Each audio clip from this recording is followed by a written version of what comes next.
తాకట్టులో ఉన్న బంగారాన్ని విడిపించి ఆ రోజు ఆన్లైన్ రేటుకే మేము కొంటాం. Sharma gold company.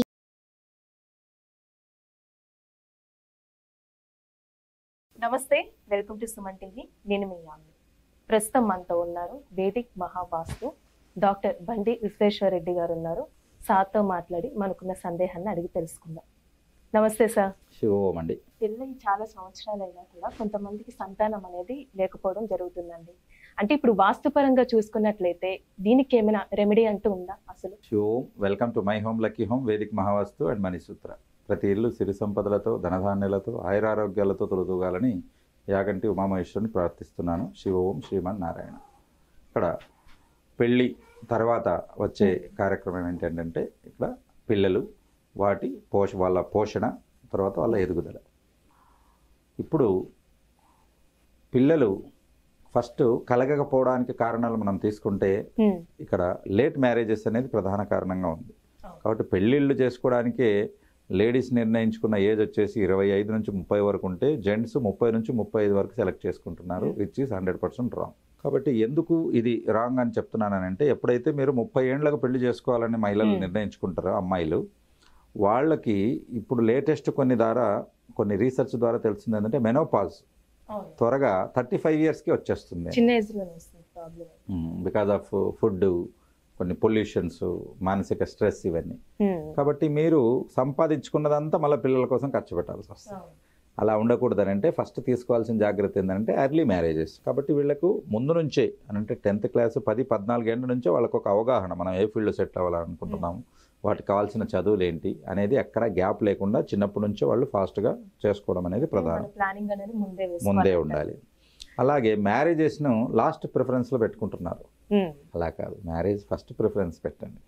మీరు రీచ్ అవ్వాలన్న గోల్ కూడా మీకు సరైన జోడీ దొరికి మిమ్మల్ని అర్థం చేసుకునే భర్త, తర్వాత మంచి ఫ్యామిలీ దొరికితే మాత్రం ముందు పెళ్లి చేసుకొని పిల్లల్ని కనేసి తర్వాత. మన దేశంలో పిల్లలను వీపు కట్టుకొని యుద్ధం చేసి గెలిచిన వీరనారులు ఉన్నటువంటి దేశం మనది. కాబట్టి ఎక్కడ కూడా మీరు అధైర్యపడకుండా ఇలా ముందు చేసుకోవచ్చు. ఎందుకనంటే పిల్లలు అయిన తర్వాత ఒక సెటిల్డ్, ఒక సాటిటీ లైఫ్ అనేది ఉంటుంది. వాళ్ళు బాగోగులు చూసుకునే వాళ్ళు, దానికి వేరే వాళ్ళు ఉన్నట్లయితే ఇది బెస్ట్ మెథడ్. సో ఇక్కడ పిల్లలు కలగకపోవడానికి కారణం ఇది చూసుకుంటే, రెండవది ఏంటంటే మానసిక స్ట్రెస్, యాంగ్జైటీ మెయిన్ అనేది ఏంటి ఇది. అందుకే ఈ కాలంలో పీసీఓడి కేసులు ఎక్కువగా ఉన్నాయి. ఎక్కువగా మీరు పీసీఓడి అని వింటుంటారు, పాలిసిస్టిక్ ఓవేరియన్ డిసీజ్ లేదా సిండ్రోమ్ అంటారు. అని అంటే అకారణంగా అండాశయాలు ఏం చేయాలి, 2 అండాలు ఉంటాయి లేడీస్కి. ఒక నెల ఒక అండం విడుదల చేస్తే ఇంకొక నెల ఇంకొకటి విడుదల చేస్తుంది. ఈ అండాలు విడుదల చేసే అండాశయాల్లో అండాల బదులు నీటి బుడగలు వచ్చేస్తున్నాయి, సిస్ట్లు అంటాం. అది ఎందుకు వస్తున్నాయంటే బికాజ్ ఆఫ్ స్ట్రెస్ ఉంటుంది, థైరాయిడ్ ప్రాబ్లమ్స్ ఉంటాయి, ఇర్రెగ్యులర్ పీరియడ్స్ ఉంటాయి. ఇవన్నీ కూడా వీటికి కారణం. వీటికి మూలం ఎక్కడుంది అనేది చూసుకొని దానికి ట్రీట్మెంట్ చేస్తే అప్పుడు రెగ్యులర్గా డేటే రానప్పుడు వాళ్ళకు పిల్లలు అయ్యే అవకాశం అనేది ఉండదు. కాబట్టి ఫస్ట్ ఇది చూసుకోవాలి. వీటికి కూడా ఇక్కడ మనం ఇంటి వాస్తుని సరి చూసుకోవడం, ప్రాణాయామం లాంటివి చూసుకోవడం, తర్వాత మెడికల్ టెస్ట్ చేపించి ఎక్కడ ప్రాబ్లం ఉందో వాటిని సరి చూసుకోవడం అనేది ఉండాలి. ఇంకొకటి ఏంటంటే ప్లానింగ్. ఇందాక చెప్పుకున్నాం కదా, స్ట్రెస్ ఉండకూడదు అనేది. ఒక స్ట్రెస్ అనేది మనిషికి ఎప్పుడు వస్తుంది అని అంటే, ప్లాన్ లేకుండా లేవంగానే టకటగా రెడీ అయిపోయి ఊర్లో పడిపోతాడు, తర్వాత ఏం చేయాలో తెలియదు, అప్పుడు స్ట్రెస్ వస్తుంది.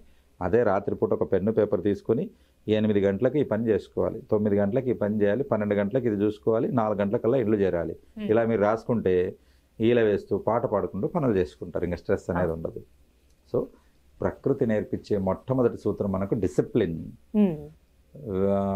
ప్రాబ్లం ఏంటంటే మనిషి తప్ప ప్రకృతి అంతా డిసిప్లిన్ ఉంటుంది. ఏ పక్షి కూడా లేట్గా లేవదు, సూర్యోదయానికి ముందే లేచి రెడీగా ఉంటుంది. కాబట్టి ఇది మనము నేచర్తో కనెక్ట్ అయ్యారు, వీళ్ళు డిస్కనెక్ట్ అవుతున్నాం కాబట్టి మనకి ప్రాబ్లమ్స్ అన్నీ ఉన్నాయి. ఏ పక్షి కూడా రాత్రి పని చేయదు, జంతువులు ఏవి రాత్రి పని చేయవు, రెస్ట్ తీసుకుంటాయి. మనిషి మాత్రం రాత్రి పని చేయడానికి రెడీ అవుతాడు. సో ఈ రకంగా కొన్ని జాబ్స్ ఉంటాయి, అది వాళ్ళకి పక్కన పెడదాం మనం. కాబట్టి ఎప్పటికైనా కూడా మీరు ప్లానింగ్ చేసుకొని డిసిప్లిన్ చేసుకుంటే ఈ స్ట్రెస్ తగ్గిపోతుంది, దాంట్లో ఇది వస్తుంది. ఆ డిసిప్లిన్ మీకు అలవాటు పడాలి అని అంటే ఇంట్లో 2 ప్లేసెస్ మనం సెలెక్ట్ చేసి పెట్టుకోవాలి. పుట్టిన తర్వాత కూడా పిల్లలు తెలివిగా ఉన్నటువంటి పిల్లలు పుట్టాలి. అలాగే వాళ్ళ ఎడ్యుకేషన్, వాళ్ళ బిహేవియర్, వాళ్ళ కెరీర్ అన్నీ బాగా ఇది ఉండాలని అంటే ప్రతి తల్లి కూడా గర్భ సంస్కారం గురించి నేర్చుకోవాలి. మా మిస్సెస్ డాక్టర్ అంజలి దానికి ట్రైనింగ్ ఇస్తారు.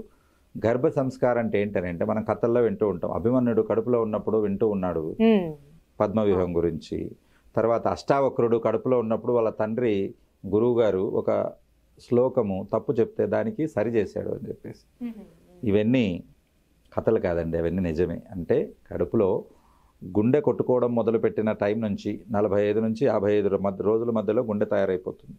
ఆ టైం నుంచే పిల్లలకి అన్నీ అలవాటు పడడం జరుగుతుంది. అంటే తల్లి గుండె చెప్పుడు కూడా పిండం కనుక్కుంటుంది. తల్లి గుండె వేగం పెరిగింది అనుకోండి, ఎప్పుడు వేగం పెరుగుతుంది ఏదైనా టెన్షన్ పిల్లాడికి కూడా పెరుగుతుంది. ఇది రీసెర్చ్ కనుక్కుందాం. కాబట్టి అంతలా ఇంటర్లింక్ అయిపోయి ఉంటారు. చాలా వరకు కొన్ని కేసెస్ మనం చూస్తే ఒకప్పుడు కేస్ హిస్టరీ తీసుకుంటే మీ 6 సంవత్సరాలు 10 సంవత్సరాలు తీసుకున్నారు. ఇప్పుడు అలా కాదు, తల్లి కడుపులో ఉన్నప్పుడు తల్లి ఎలా బిహేవ్ చేసేది అనేది కూడా దాని ప్రకారం కూడా మనం చూడాల్సి వస్తుంది. ఎందుకంటే ఆ స్ట్రెస్ పిల్లవాడికి పాస్ అయ్యి కొన్ని లైఫ్ లాంగ్ అది వాళ్ళకు ఇబ్బందిగా ఉంది. అంటే జీవితాంతం అది క్యారెక్టర్ క్యారీ అవుతుంది. కాబట్టి ఆ టైంలో మీరు ఒక ఆశ్రమంలో ఉన్నట్లుగా ఫీల్ అవ్వాలి. కాబట్టి ఏవైనా కూడా మీరు ఆ టైంలో స్ట్రెస్ వర్క్ స్ట్రగుల్ వర్క్ లేకుండా లాంగ్ లీవ్లో పెట్టుకుని బేబీ మీద ఫోకస్ పెట్టినట్లయితే ఈ 9 monthsలో మీరు ఏదైతే మీరు డబ్బులు లేదా ప్రోగ్రెస్ మీ గ్రోత్ మీరు పోగొట్టుకుంటారో దానికి 100 రెట్లు మీ పిల్లలు సంపాదించి పెడతారు. కాబట్టి వాటికి మనం గర్భ సంస్కార్ అనేది చేసుకోవాలి. మనకి ఎలాంటి పిల్లలు కావాలో అలాంటి పిల్లలు తీసుకోవడానికి గర్భ సంస్కారం ఉపయోగపడుతుంది. వాటికి పంచభూతాల బ్యాలెన్స్ కానీ అలాగే చక్రసిద్ధి అని ఉంటుంది. హోమియోపతిలో మంచి మందులు కూడా ఉంటాయి వాటికి. ఈ గర్భ సంస్కారం అనేది ఒక ప్రాసెస్ అన్నట్టు. ఇదేదో ఒక వీడియోలోనో ఒక గంటలోనో వాళ్ళు నేర్చుకునేది కాదు, ఇది ఒక ప్రాసెస్ అన్నట్లు. కాబట్టి చిన్న వస్తువు ఏదైనా మనకు ఫ్యాక్టరీలో అవ్వాలంటేనే దానికి ఒక మెథడాలజీ, రా మెటీరియల్, దాన్ని మౌల్డ్ చేయడం, దానికి తర్వాత ఫైనల్ ప్యాకింగ్ వరకు ఒక ప్రాసెస్ ఉంటుంది. అలాగే పిల్లలు పుట్టడం ఇదనేది కూడా ఒక ప్రాసెస్ ఉంటుంది. చాలామంది అది క్యాజువల్గా అయిపోయేలా అనుకుంటారు, అలా కాదు. దీనికి కూడా ప్లానింగ్ ఉండాలి. పిల్లలు పుట్టడానికి ముందే తల్లిదండ్రులు ప్లాన్ చేసుకొని ఉండాలి. అని అంటే మనం ఎప్పుడు పిల్లల్ని కనాలి. పిల్లలు కనడానికి అర్హతలు కూడా మనకు వేదాల్లో చెప్పబడి ఉన్నాయి. ఏం అర్హత ఉన్నప్పుడే పిల్లల్ని కనాలి. మీ పోషణ కాకుండా ఎక్స్ట్రా పోషణకు మీకు డబ్బు మీ ఎనర్జీ మిగిలినప్పుడే పిల్లల్ని కనాలి. మీకే తినడానికి లేకపోతే పిల్లల్ని ఎలాగంటారు? కాబట్టి ఇలాంటివి మనకి ఎన్నో చెప్పబడి ఉన్నాయి. ఏమంటే వాటిని మనం తెలుసుకోలేక పాశ్చాత్య దేశానికి అలవాటు పడి అదేదో పిల్లలు ఏంటండి అలాగనే అయిపోతారు అనేటట్లుగా చెప్తూ ఉంటారు. అలా కాదు, ప్లానింగ్ అనేది కంపల్సరీ ఉండాలి. కాబట్టి అలాంటి ప్లానింగ్ ఉన్నప్పుడే పెళ్లి చేసుకుని పిల్లలు కనడానికి వెళ్ళాలి, లేకపోతే వెళ్ళకూడదు. ఇది అన్నట్టు. ఎందుకంటే మీరే స్ట్రెస్లో ఉండి పిల్లల్ని కంటే స్ట్రెస్ లైఫ్ లాంగ్గా ఉండి ఇంకొక జనరేషన్ కూడా దానికి బాధపడతారు. సో ఇక్కడ ఇది అన్నట్టు. సో ఇక్కడ మనం చూసుకున్నట్లయితే పిల్లలకి అంటే పుట్టి పెద్దగా అయిన తర్వాత పిల్లలకి ఉన్న నెక్స్ట్ ప్రాబ్లం ఏంటంటే వాళ్ళకి బిహేవియరల్ ప్రాబ్లమ్స్, ఆటిజం ప్రాబ్లమ్స్, ఇవి ఎక్కువగా వింటున్నాం. ఒకప్పుడు ఆటిజం అనే పదమే వినేవాళ్ళం కాదు. అని అంటే వాళ్ళ క్యారెక్టర్లో తేడా, వాళ్ళ మానసిక ప్రవర్తనలో తేడా, మందబుద్ధి, అలాగే సంగ్రహణ శక్తి తగ్గిపోవడం అనండి. పిల్లలు యాక్చువల్గా ఎలా ఉండాలంటే షార్ప్ కత్తిలాగా ఉంటారు, ఏక సందాగ్రాహిలా ఉంటారు. అంటే ఒక్కసారి చెప్పంగానే వినేసుకుంటారు. ఇప్పుడు 10 సార్లు రాస్తే తప్ప గుర్తుండట్లేదు. అలాగా కావడానికి కారణం ఏంటంటే వెస్ట్ సౌత్ వెస్ట్ జోన్లో ఏమైనా డిఫెక్ట్స్ ఉంటే చూసుకోవాలి. ఇది పడమర దిక్కు మనము సౌత్ వెస్ట్ అని అంటే నైరుతికి పక్కగా వచ్చేసి వెస్ట్ సౌత్ వెస్ట్ వస్తుంది. ఆ west south west skill zone అని అంటాం. స్కిల్ జోన్ అని అంటే నాణ్యతకి నైపుణ్యానికి అక్కడ అంటే షార్ప్ చేస్తుంది అది మిమ్మల్ని. కాబట్టి స్కిల్ ఉంటేనే జాబ్ కొట్టగలుగుతారు, స్కిల్ ఉంటేనే వాళ్ళు ప్రమోషన్స్ తీసుకోగలుగుతారు, స్కిల్ ఉంటేనే వాళ్ళు చదువుకున్నది ఇంప్రూవ్ చేసుకోగలుగుతారు. కాబట్టి అటువంటి వాళ్ళు ఏం చేసుకోవచ్చు అని అంటే పంచభూత పవర్ పిరమిడ్ని వాళ్ళు చదువుకునే టేబుల్ మీద పెట్టుకోవచ్చు. వాళ్ళ బుక్స్ వెస్ట్ సౌత్ వెస్ట్ దగ్గర పెట్టుకోవచ్చు. అక్కడ ఉండి తూర్పు దిశకు తిరిగి వాళ్ళు చదువు. అలాగే వీటితో పాటు మనం చూసుకున్నట్లయితే ఇక్కడ వాళ్ళ చదువుకునే ముందు ఫస్ట్ చాలా మంది ఇక్కడ ఏంటంటే నెగిటివ్ థాట్స్ ఎక్కువగా ఉంటాయి. మీరు పొరపాటున చూడండి, వెస్ట్ సౌత్ వెస్ట్ దిశలో మీకు ఒక క్రికెట్ బ్యాటో లేకపోతే ఒక కామిక్స్ బుక్కో లేకపోతే ఇంకొకటి ఏదైనా ఒక గ్యాడ్జెట్ పెడితే వాటి మీదనే ధ్యాసపోతుంది. మనకి ఏవి కావాలో అది వెస్ట్ సౌత్ వెస్ట్ నిర్ణయిస్తుంది. కాబట్టి పిల్లల గురించి చెప్పారు కదండి, ఇప్పుడు మనం సంతానం గురించి ఫస్ట్ ప్రాబ్లం దాని గురించి మాట్లాడుకున్నాగా ఈ పిరమిడ్ ఏ విధంగా యూజ్ చేస్తే మంచిది అంటే ఎట్ సైడ్ పెట్టాలంటారు?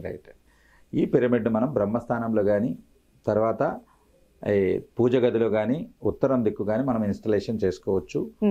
ఇక్కడ ఏంటంటే పిల్లలు వాళ్ళు కనడానికి ముందు చేసే ప్లానింగ్లో గర్భ సంస్కారంలో వాళ్ళకి జెనెటిక్ లెవెల్కి మనకు మంచి సంస్కారాన్ని మనం ఫీడ్ చేసి పెడతాం. విత్తనం మంచిదైతే చెట్టు మంచిదవుతుంది, ఫలం మంచిగా వస్తుంది. ఇది చాలా క్వైట్ కామన్ సెన్స్ అన్నట్టు. కాబట్టి అటువంటి మంచి విత్తనాన్ని సెలెక్ట్ చేసేదానికి మనకు ఈ పవర్ పిరమిడ్ యూజ్ అవుతుందని అంటే మంచి ఆలోచనలు, తర్వాత మనకు ఈ సమాజానికి ఒక మంచి వ్యక్తిని మనము ఇవ్వాలి, అప్పుడు ఆ సమాజం పురోగతి కిందకి వస్తుంది. అలాగా కాకుండా మనం స్ట్రెస్లోనో తర్వాత టెన్షన్లోనో మనం ఇచ్చినట్లయితే అటు సమాజానికి హాని ఉంటుంది, తల్లిదండ్రులకు కూడా హాని ఉంటుంది. ఇప్పుడు మీరు చాలా కొన్ని విషయాలు చూస్తూ ఉంటారు, ఏవైతే మనం గతంలో చూడలేదో వినలేదో అవన్నీ ఇప్పుడు చూస్తూ ఉంటారు. తల్లిదండ్రుల మీద అటాక్ చేయడం, తల్లిదండ్రులకు ఇబ్బంది పెట్టడం, తల్లిదండ్రులను నడి రోడ్డు మీద పెట్టడం, లేకపోతే వెళ్ళి అనాథాశ్రమాల్లో వేయడం, వృద్ధాశ్రమాల్లో వేయడం అనేది చేస్తూ ఉంటారు. ఇలాంటివన్నీ ఎందుకు వస్తున్నాయనంటే వాళ్ళకి మనము పుట్టించేటప్పుడే మంచి సంస్కారంతో మనం పుట్టించి పెరిగేటప్పుడు కూడా వాళ్ళకు మంచి సంస్కారంతో ఇచ్చినట్లయితే డెఫినెట్గా ఇది అవుతుంది. ఒక చిన్న ఉదాహరణ చెప్తాను. ఒక తల్లి తండ్రి ఉంటారు, వాళ్ళకి పిల్లవాళ్ళు ఉంటారు, వాళ్ళ అమ్మ నాన్న ఉంటారు. ఒక ఫారిన్లో జరిగిన యథార్థ ఘటన, అంటే రియల్ స్టోరీ అన్నట్టు ఇది. ఏంటనంటే ఆ కోడలు వాళ్ళ అత్తామామలకి కుక్కకు పెట్టే ప్లేట్లో తిండి పెట్టేది. అంటే వాళ్ళని ఎంత వీలైతే ఎక్స్ట్రీమ్ లెవెల్కు అవమానించడానికి, వాళ్ళ మీద కసి తీర్చుకోవడానికి కుక్కకు పెట్టే ప్లేట్లో తిండి పెట్టేది. ఈ విషయం తెలిసినా వాళ్ళకి వేరే దారి లేక వాళ్ళు జీవనం సాగించడానికి వాళ్ళు అలాగే ముందుకెళ్ళారు. అయితే వాళ్ళు గతించాక ఈ పిల్లవాడు ఏం చేశాడంటే ఆ ప్లేట్ని ఎత్తి పెట్టుకున్నాడు. వాళ్ళకు కోపం వచ్చింది, అదేందిరా కుక్కకు పెట్టే ప్లేట్ నువ్వు ఎందుకు ఎత్తి పెట్టుకుంటున్నావు, తెచ్చి అల్మారాలో జాగ్రత్తగా పెట్టుకున్నావు దేనికనంటే రేపు మీరు ముసలోళ్ళు అయ్యాక ఈ ప్లేట్లో మీకు పెట్టాలిగా అన్నాడు. అంటే వాళ్ళకి మీరు ఏం ఫీడింగ్ ఇస్తున్నారు, ఏది నేర్పిస్తే అదే నేర్చుకుంటారు. కాబట్టి మీ తల్లిదండ్రులకు మీరు ఎలా చూస్తారో మీ పిల్లలు మిమ్మల్ని అలాగే చూస్తారు. ఇది యథార్థ ఘటన, ఇదేదో నేను చెప్పేది స్టోరీ కాదు, రియల్గా జరిగినది. కాబట్టి గుర్తుపెట్టుకోండి, మనము ఏమిస్తామో అది మనకు అదే తిరిగి వస్తుంది. ఇన్ఫ్యాక్ట్ 100 రెట్లు తిరిగి వస్తుంది. మంచి ఇస్తే మంచి 100 రెట్లు వస్తుంది. చెడు అపకారం వేరే వాళ్ళకి ఇబ్బంది పెట్టడము, శాపనార్థాలు ఇస్తే అవే 100 రెట్లు తిరిగి వచ్చి మనకు మళ్ళీ ఇబ్బంది పెడతాయి. కాబట్టి ఇది విషయం మీరు గుర్తుపెట్టుకోండి. పవర్ పిరమిడ్ను దగ్గరగా పెట్టుకొని పిల్లలకు చదువుకునేటప్పుడు కానీ వాళ్ళకు కాంపిటీషన్ ఎగ్జామ్స్కి ప్రిపేర్ అయ్యేటప్పుడు కానీ చెప్పండి. దీని గురించి మనం కొన్ని స్టడీస్ కూడా చేశాము, మీకు ఆ టెస్టిమోనియల్ కూడా మీకు చూపించడం అనేది జరుగుతుంది. ఇక్కడ మనకు గత కొంతకాలంగా పిల్లలకు ట్రైనింగ్ కోచింగ్ ఇచ్చే మాస్టర్ ఉన్నారు. వాళ్ళ దగ్గర ఒక 100 మెంబర్స్ బ్యాచ్ ఉంటే ఎవ్రీ టైం వాళ్ళకు 40-50% వాళ్ళకు పాస్ మార్క్ అనేది రావడం, అంటే వాళ్ళ కాంపిటీషన్ ఎగ్జామ్స్లో అవుట్కమ్ అనేది వచ్చింది. పిరమిడ్ను పెట్టి వాళ్ళకు 45 డేస్ కాంపిటీషన్ ఎగ్జామ్స్ ముందు వాళ్ళకి స్టడీ పెట్టాక 85% వాళ్ళకు పాస్ రేట్ అనేది రావడం జరిగింది. సో మనకు అక్కడ ప్రూఫ్ అనేది ఉంది అన్నట్టు. సో ఇలా పెట్టినప్పుడు ఏకాగ్రత, కాన్సన్ట్రేషన్ అనేది కుదురుతుంది. చెప్పాం కదా, నెగిటివ్ థాట్స్ లేనప్పుడు మైండ్ ఫ్రీగా ఖాళీగా అయిపోతుంది. ఎప్పుడైతే మైండ్ ఎంప్టీగా అవుతుందో ఏదైనా నింపుకోవడానికి అవకాశం ఉంటుంది. అలా కాకుండా అంతకుముందే చెత్త చెదారం నిండి ఉంటే ఇంకా ఎక్స్ట్రా ఉండదు, ఒక కెపాసిటీ ఉంటుంది బ్రెయిన్. కాబట్టి పాత చెత్త తీస్తే కానీ కొత్త చదువు మనకు ఎంటర్ అవ్వదు. కాబట్టి అలా చేయడానికి మనకు నెగిటివ్ థాట్స్ తీసేయడానికి, కాన్సన్ట్రేషన్కు, ఏకాగ్రతకు, జ్ఞాపక శక్తికి మనకు పర్ఫెక్ట్గా ఉపయోగించుకోవచ్చు. మీరు దీన్ని ట్రయల్ రూపంలో కూడా మీరు వాడుకోవచ్చు. మీరు ట్రయల్ వాడి మీరు పిల్లలు సక్సెస్ అయ్యారని సాటిస్ఫై అయిన తర్వాతనే మీరు తీసుకోవచ్చు. దానికి కొన్ని రెంటల్ ప్రోగ్రామ్ కూడా నేను పెట్టాను. ఎందుకంటే ప్రతి పిల్లవాడికి కూడా ఈ ప్రాబ్లమ్స్ నుంచి బయటపడాలనేది వేదిక్ మహావాస్తు యొక్క ముఖ్య ఉద్దేశం అన్నట్టు. అలా కావాలనుకున్న వాళ్ళు మీరు కింద కనపడిన నంబర్లకు మీరు సంప్రదించవచ్చు. పిల్లలకి సంబంధించి వాస్తుపరంగా మాకు చాలా చక్కగా తెలియజేశారండి, ధన్యవాదాలు. సుమన్ టీవీలో మీ పర్సనల్ అండ్ బిజినెస్ ప్రమోషన్స్ కోసం కింది నెంబర్కి కాంటాక్ట్ చేయండి.